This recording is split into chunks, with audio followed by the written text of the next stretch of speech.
Chapter 13. A Powder for Dragon. The strange rat was named Arthur. He was stocky, square, and muscular, with bright, hard eyes. He looked efficient.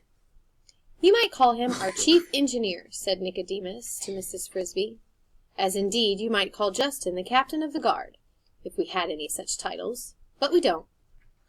Mr. Ages thought Arthur should come along, though he didn't say why. "So we still don't know what your problem is." Isabella was gone. She had dropped her papers on the floor again when the others had entered, and Justin, to her intense confusion and visible delight, had helped her pick them up. "Hello, Izzy," he had said. "How's the reading coming?" "It's fine," she said. "I finished the 3rd reader last week. Now I'm on the 4th. "The 4th reader already? You're getting quite grown up." At that, she had almost dropped the papers a 3rd time and made a dash for the door. It did not matter, Mrs. Frisby noticed, if Justin called her Izzy.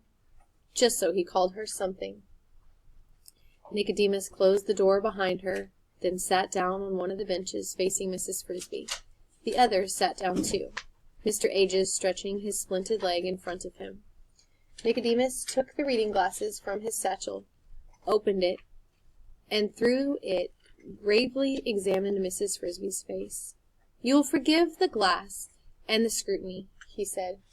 "When I lost my left eye, I also damaged the right one. I can see little close up without the glass, indeed. Not very much, even with it." At length he folded the glass and put it on the table.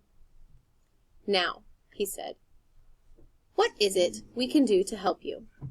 So Mrs. Frisby recounted once more the events that had led to her coming there, and at the end repeated what the owl had advised her to say: "Move the house into the lee of the stone."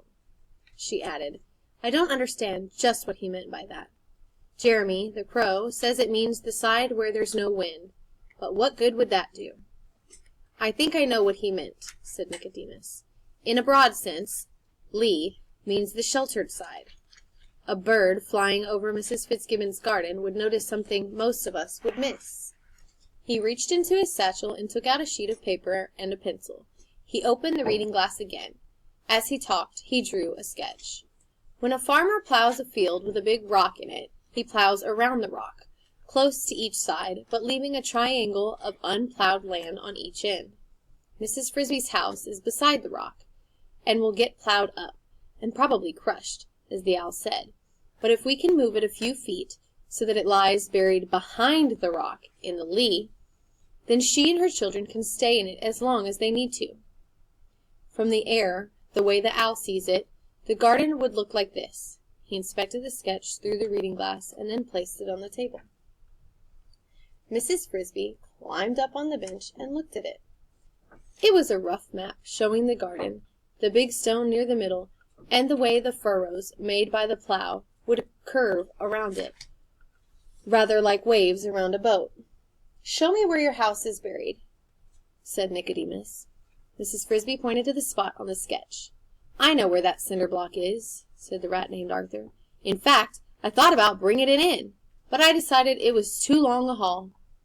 They had it tied on top of the harrow for weight, and it fell off just as they were finishing the garden." "Can you move it?" asked Nicodemus, pointing at the sketch. "To this point right here, and bury it again?" "Yes," said Arthur. "That shouldn't be hard." Mrs. Frisby was delighted. Looking at the map, it all became clear, and she could see what a beautifully simple idea it was. When Mr. Fitzgibbon plowed, he would go right past their house. They would not have to move until Timothy was well, and until the weather was truly warm. She remembered again what her husband had said, how easy to unlock a door when you have the key.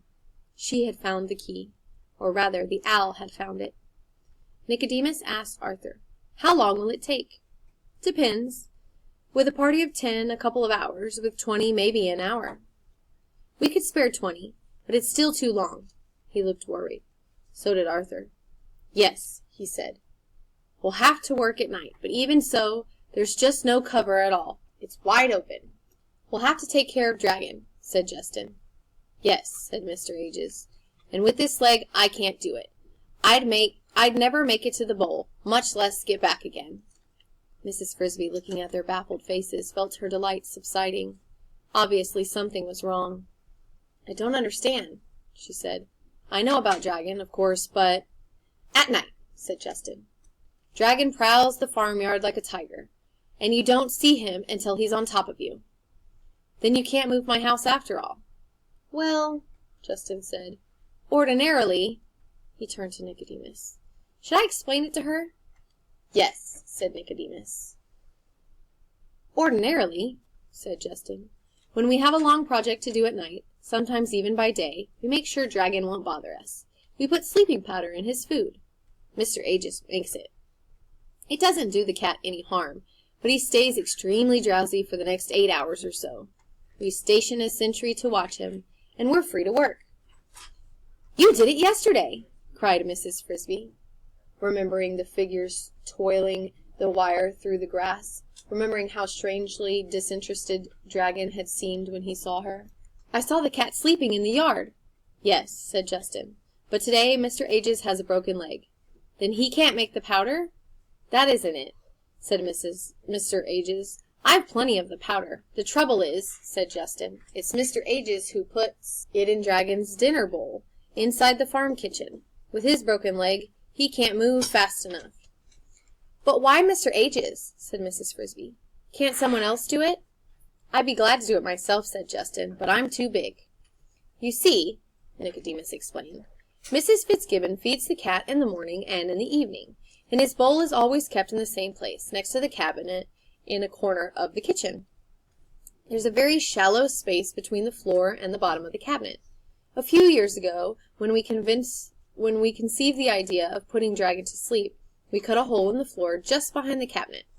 If we put it anywhere else, they'd see it. To reach the bowl, Mr. Aegis crawls under the cabinet. When he gets to the edge, he makes a quick dash to the bowl, drops in the powder, and dashes back out of sight.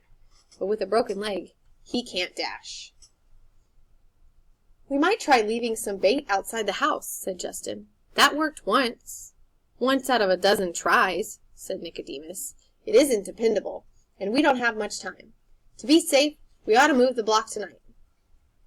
"If we had some cat food," said Justin, thinking aloud, "he might eat that, even on the porch, because he knows it's his.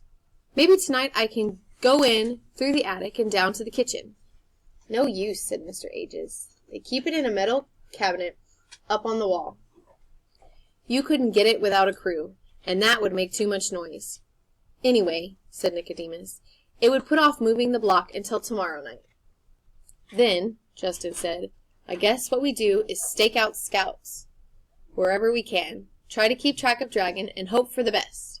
Some nights he doesn't go near the garden at all. We might be lucky."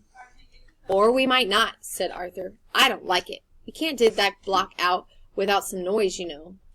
Mrs. Frisby interrupted quietly. "There is another way," she said. "If Mr. Aegis can get into the kitchen, so can I. If you will give me the powder and show me the way, I will try to put it in Dragon's bowl." Justin said quickly, "No, it's no job for a lady." "You forget," Mrs. Frisby said. "I'm Timothy's mother. If you and Arthur and others in your group can take risks to save him, surely I can too. And consider this, I don't want any of you to be hurt, maybe even killed, by Dragon. But even more, I don't want the attempt to fail. Perhaps the worst that will happen to you, with luck, is that you will have to scatter and run and leave my house unmoved. But then, what will happen to us? Timothy at least will die. So if there is no one else to put the cat to sleep, I must do it." Nicodemus considered and then spoke. "She's right, of course. If she chooses to take the risk, we can't deny her the right." To Mrs. Frisby, he added, "But you should know that the danger is great. It was the same kitchen, yesterday, running from Dragon's bowl, that Mr. Aegis got his leg broken. And it was in doing the same thing last year that your husband died."